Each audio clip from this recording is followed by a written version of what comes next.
दोस्तों, आज हम आपको सुनाएंगे एक ऐसी कहानी जिसे सुनकर आपका रोम रोम रोमांचित हो उठेगा।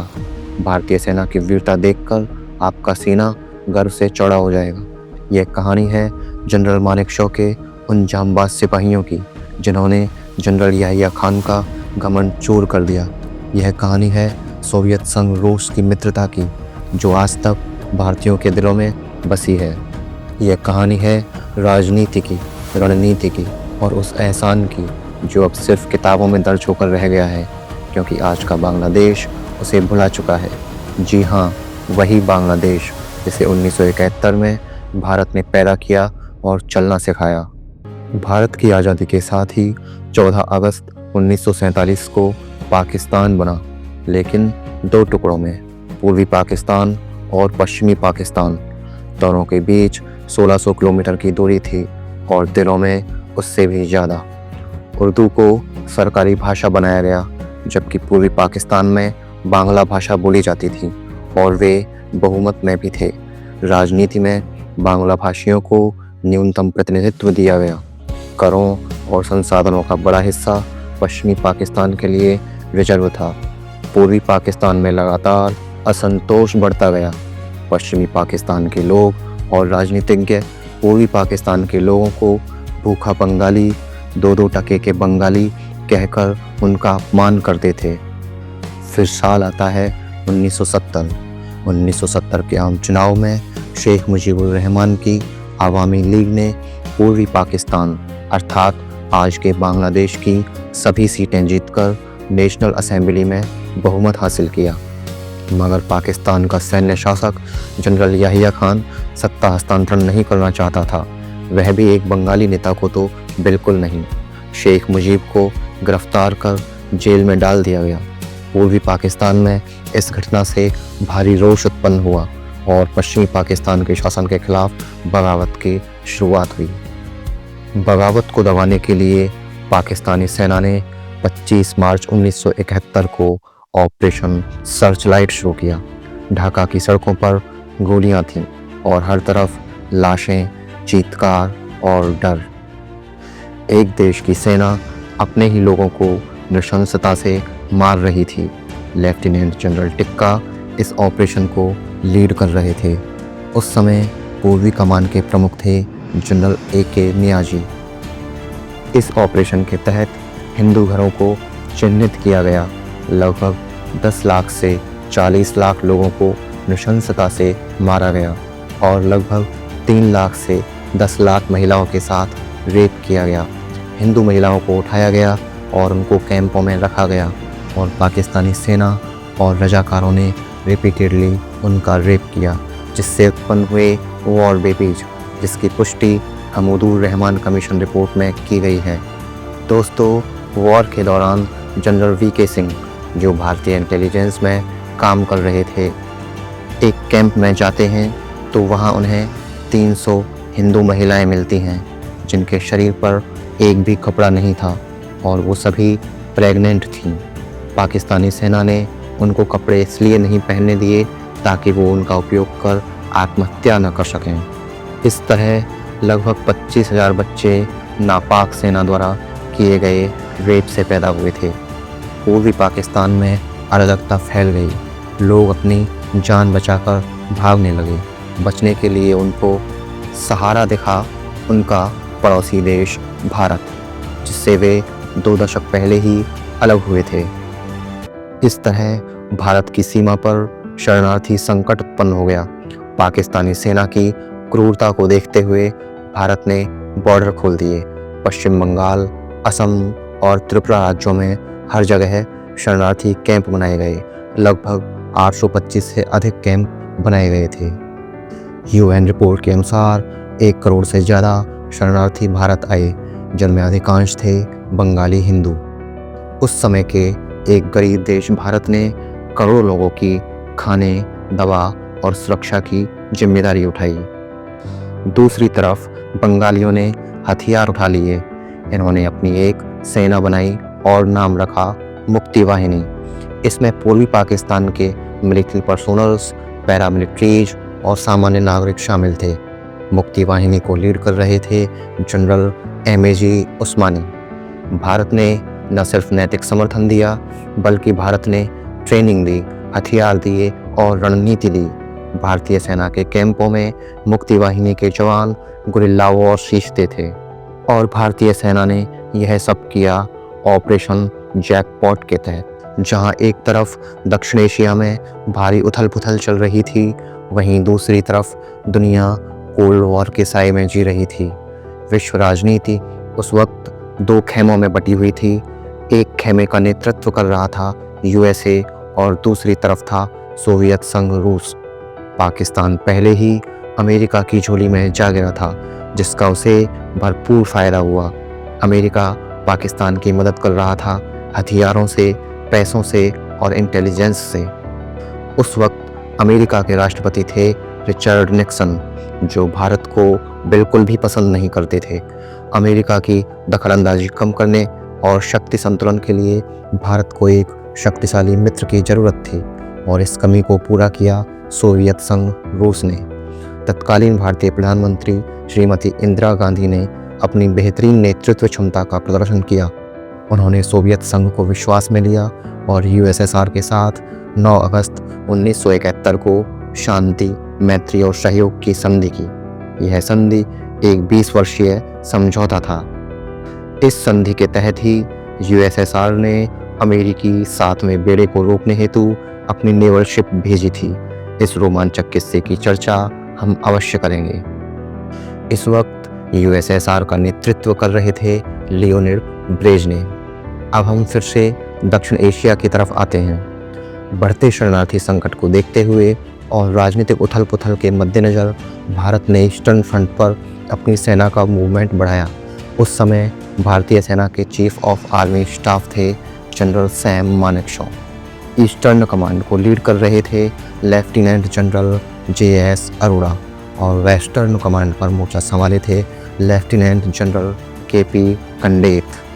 चीफ ऑफ नेवल स्टाफ थे एडमिरल एसएम नंदा।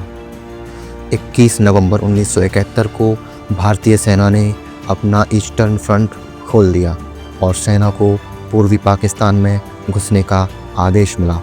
हालांकि अभी तक सीमित मात्रा में ही लड़ाई की शुरुआत हुई थी, मगर पाकिस्तानी लीडरशिप को आभास हो चुका था कि ईस्टर्न पाकिस्तान में अब उनकी दाल नहीं गल पाएगी।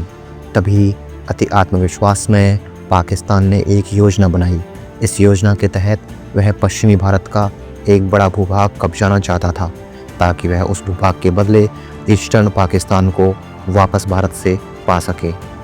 इसी योजना के तहत पाकिस्तान ने भारत की पश्चिमी सीमा पर शुरू किया ऑपरेशन चंगेज खान। इसके तहत पाकिस्तान ने भारत की पश्चिमी सीमा पर 3 दिसंबर 1971 को भीषण आक्रमण किया। पाकिस्तान ने भारत के 11 एयरफील्ड और रडार स्टेशंस पर हमला किया। इस आक्रमण का उद्देश्य था भारत की एयरफोर्स को पंगु बना देना, ताकि वह भारत की पश्चिमी सीमा पर अपने ग्राउंड ऑपरेशनों को अंजाम दे सके। दूसरी तरफ पाकिस्तान ने ऑपरेशन लब्बैक के तहत राजस्थान की सीमा पर चढ़ाई कर दी। 3000 जवानों के साथ 60 T-59 और शर्मन टैंक्स, 500 से ज़्यादा व्हीकल्स और मिसाइल लॉन्चर्स लेकर 5 हाई रैंक ऑफिसर्स राजस्थान की तरफ बढ़े। पाकिस्तानी सेना लोंगेवाला में नाश्ता, रामगढ़ में लंच और जैसलमेर में डिनर करने का प्लान करके आगे बढ़ रही थी, मगर लोंगेवाला चौकी पर तैनात मेजर चांदपुरी उनका भुर्ता बनाने के लिए तैयार बैठे थे। लोंगेवाला चौकी पर मात्र 120 सैनिक थे, वो भी नाम मात्र के अम्यूनिशन के साथ, मगर उनकी देशभक्ति और मातृभूमि की रक्षा का जज्बा पाकिस्तान के टैंकों पर भारी थे। जैसे ही पाकिस्तान की सेना सीमा पार करने लगी, मेजर चांदपुरी ने अपनी रणनीति और अपने वीर जवानों के दम पर उन्हें वहीं रोक दिया। रेत के टीलों पर बैठे भारतीय सैनिकों ने पाक सेना और उनके हथियारों का कचूमर निकाल दिया। रही सही कसर सुबह होते ही हमारे एयरफोर्स के हंटर विमानों ने पूरी कर दी। सैकड़ों पाकिस्तानी सैनिक मारे गए और 36 से 45 टैंक तबाह कर दिए गए। बचे खुचे सैनिक उल्टे पांव भागने लगे। मेजर चांदपुरी और उनके जांबाज सैनिकों ने थार के मरुस्थल को पाक सेना और उनके ऑपरेशन का कब्रिस्तान बना दिया। बेचारी नापाक सेना जैसलमेर में खाना तो नहीं खा सकी, मगर मेजर चांदपुरी ने उसे मुंह की खिला दी। इस लड़ाई में भारत ने केवल 2 जवान खोए, मगर पाकिस्तान का सब कुछ तबाह हो गया, जिनमें 500 से ज़्यादा बख्तरबंद गाड़ियाँ और 45 टैंक शामिल थे। दुम दबाकर भागते पाक सैनिकों को अपने जूते भी मिट्टी में छोड़ने पड़े ताकि वे आसानी से भाग सकें। इस तरह लोंगेवाला से शुरू हुआ भारतीय सेना का वीररथ 16 दिसंबर 1971 को जनरल नियाजी की टोपी और 93,000 पाकिस्तानी सैनिकों की पतलून उतरवाकर ही थमा। उधर पूर्वी पाकिस्तान में मुक्ति वाहिनी नापाक सेना से लड़ रही थी। उसने पाक सेना पर गुरिल्ला हमले किए। भारतीय सेना के साथ मिलकर उन्होंने पाक सेना की सप्लाई चेन को बंद कर दिया। भारतीय एयरफोर्स ने जब ढाका पर बम बरसाए तो बंगाली लोगों ने उनका जोरदार स्वागत किया। इधर भारतीय नेवी ने भी अपना जौहर दिखाया और 4 दिसंबर की रात को पाकिस्तान नेवी और वहां के आकाओं के लिए दुस्वप्न बना दिया। अरब सागर में भारतीय नेवी ने ऑपरेशन ट्राइडेंट को अंजाम दिया। 4 दिसंबर की रात को भारत की 3 मिसाइल पेट्रोल बोट्स ने कराची पोर्ट के पास जाकर PNS Khyber, MV Venus Challenger, PNS Shahjahan और पीएनएस मुहाफिज को चकनाचूर कर समंदर में डुबो दिया और कराची के ऑयल स्टोरेज टैंक को तबाह कर दिया, जिसकी लपटें 7 दिनों तक उठती रहीं। तबाही का मंजर आज भी पाकिस्तानी लोगों के जेहन में बना हुआ है और उन्हें बार बार सपनों में दिखाई देता है। इसी बीच भारत पाकिस्तान युद्ध में एंट्री होती है एक सुपर पावर की, जो था संयुक्त राज्य अमेरिका। पाकिस्तान को हारता हुआ और टूटता हुआ देखकर अमेरिकी राष्ट्रपति निक्सन ने हस्तक्षेप की कोशिश की। भारत को डराने के लिए पाकिस्तान का समर्थन करते हुए अपनी 7वीं नौसेना बेड़े की टास्क फोर्स 74 को परमाणु विमान वाहक पोत यूएसएस एंटरप्राइज के नेतृत्व में शक्ति प्रदर्शन के लिए बंगाल की खाड़ी में भेजा। लेकिन सोवियत संघ की नौसेना की मौजूदगी में अमेरिका के इरादों पर पानी फेर दिया। सोवियत संघ की इस मदद के लिए आज भी एक सच्चा भारतीय शुक्रगुजार रहता है। सोवियत संघ के मिलिट्री पर्सनल्स का कहना है कि उन्होंने 7वें अमेरिकी बेड़े का बंगाल की खाड़ी तक पीछा किया और उन्हें चेतावनी दी, जिससे अमेरिका को पीछे हटना पड़ा। भारत की तीनों सेनाओं की सम्मिलित कार्यवाही से मात्र 14 दिन में ही पाकिस्तान घुटनों पर आ गया। भारतीय नेवी ने अरब सागर में पाकिस्तान को चोक कर दिया। पूर्वी पाकिस्तान की सेना के पास ना तो हथियार बचे थे और ना ही खाना। भारतीय एयरफोर्स लगातार उन पर बमबारी कर रही थी। ऐसी स्थिति में जनरल ए.के. नियाजी के पास सरेंडर के सिवाय कोई चारा नहीं बचा। 16 दिसंबर 1971 को जनरल नियाजी ने अपने 93,000 सैनिकों के साथ लेफ्टिनेंट जनरल जगजीत सिंह अरोड़ा के समक्ष सरेंडर कर दिया और भारतीय सेना ने एक इतिहास रचा, जिसमें 93,000 सैनिकों को प्रिजनर ऑफ वॉर बनाया गया। भारतीय सेना की यह वीरता आज भी देशवासियों का सीना गर्व से चौड़ा कर देती है और हमारा रोम रोम रोमांचित हो उठता है। इस युद्ध में भारत के साथ एक बड़ी शक्ति के रूप में सोवियत संघ खड़ा था, जबकि पाकिस्तान का साथ दे रहे थे अमेरिका, ब्रिटेन और चीन, और उस समय के पहलवी ईरान और श्रीलंका पीछे से मदद कर रहे थे। मगर भारतीय सेना के हौसलों ने वह कर दिखाया जिसे सिर्फ एक सुपर पावर ही कर सकती थी। ईस्टर्न फ्रंट के साथ ही भारत ने अपने वेस्टर्न फ्रंट पर भी पाकिस्तान की 15,010 वर्ग किलोमीटर भूमि को भी अपने अधीन कर लिया था। मगर 1972 के शिमला समझौते में गुडविल जेस्चर के तौर पर भारत ने इस पर अपना अधिकार छोड़ दिया। हालांकि आज कुछ बुद्धिजीवी इसे उस वक्त की भारत की बेवकूफ़ी मानते हैं।